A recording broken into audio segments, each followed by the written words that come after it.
Bună ziua! Sunt Anghelache Constanța, mama lui Anghelache Eduard.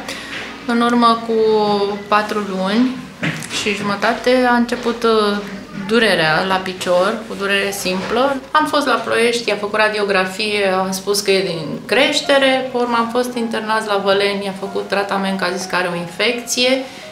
Și la 2 zile după ce i-a dat drumul de la spital, a început să umfle piciorul. Am sunat-o pe doctorița și i-am spus și ne-a trimis aici, la Budimex.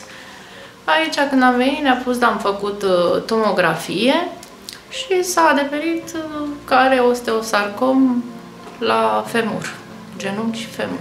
Ne-a internat la profesorul Burnei, la ortopedie.